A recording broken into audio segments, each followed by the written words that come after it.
Les intérêts de Dieu cas relatifs au vol.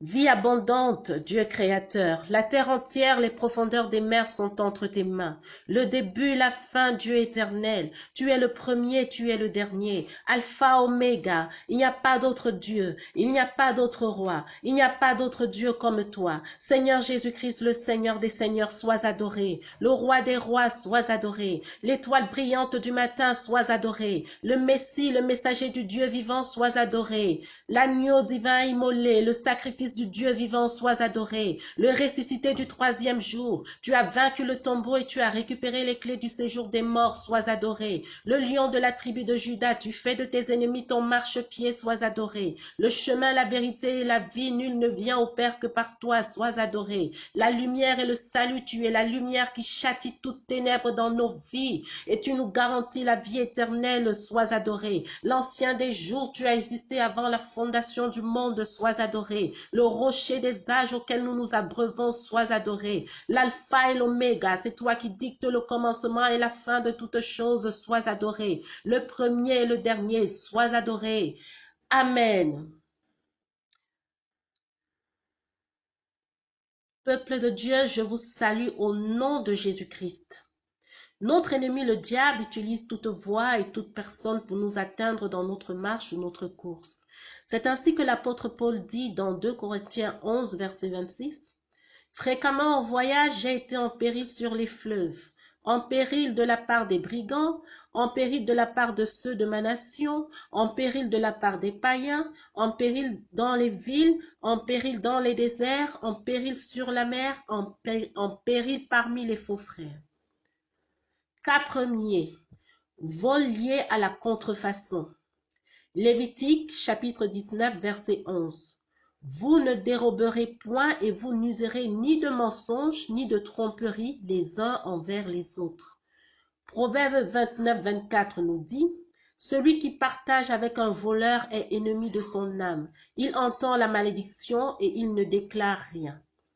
Qu'est-ce qu'une contrefaçon? Il existe la contrefaçon des identifiants commerciaux, la contrefaçon des créations artistiques et du design, la contrefaçon des créations techniques, la contrefaçon de logiciels. La contrefaçon se définit comme la reproduction, l'imitation ou l'utilisation totale ou partielle d'un droit de propriété intellectuelle sans l'autorisation de son propriétaire. Il peut s'agir d'une marque, d'un modèle, d'un brevet, d'un droit d'auteur, d'un logiciel, d'un circuit intégré ou d'une obtention végétale. On assimile aussi à de la contrefaçon les atteintes portées aux droits voisins, par exemple les droits des artistes-interprètes et aux appellations d'origine, AO, et indications géographiques protégées, IGP. La contrefaçon des identifiants commerciaux. La contrefaçon de marque. Quels sont les principaux actes de contrefaçon de marque? La reproduction, l'imitation, la suppression ou la substitution de la marque sans autorisation de son propriétaire, la détention, la vente ou l'importation de produits comportant une marque contrefaisante. La contrefaçon est un délit portant atteinte aux droits de propriété intellectuelle sanctionnés par la loi. Nous observons qu'il y a de nombreux produits contrefaits circulant dans la société et beaucoup le savent. Les personnes n'ayant pas les moyens de s'acheter des produits de créateurs n'hésitent pas à s'en donner à cœur joie d'acheter des produits contrefaits à des prix plus abordables. Il est important de savoir qu'un produit contrefait est vecteur de mensonges, car l'auteur du délit fait croire que le produit est l'original du créateur alors qu'il n'en est rien. Le produit est alors un faux produit. Le mot faux véhicule le mensonge. L'auteur d'un produit contrefait est un menteur et celui qui participe à la distribution ou à l'achat d'un produit contrefait se rend coupable de mensonge par association. Donc celui-ci encourage le mensonge. De plus, lorsqu'un créateur d'une marque, par exemple, développe un produit, tout gain que génère ce produit doit revenir au créateur de la marque. L'auteur d'un produit contrefait d'une marque tire profit à l'insu du créateur de la marque. Il s'agit d'un vol. Donc, l'auteur d'un produit contrefait est un menteur et un voleur. Toute personne prenant part à des actes de contrefaçon encourage le vol et le mensonge. Cela veut dire que cette personne-là est considérée comme menteuse et voleuse.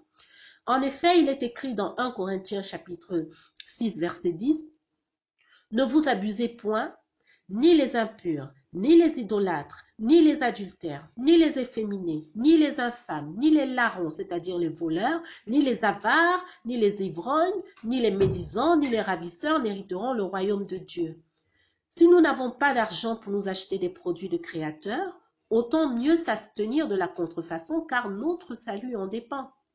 Mais encore, dans le fait d'adhérer à la contrefaçon des produits de créateurs de marque, se cache le problème de l'idolâtrie de marque. Si nous portons un produit de marque pour montrer aux autres que nous portons de la marque, nous sommes orgueilleux et idolâtres.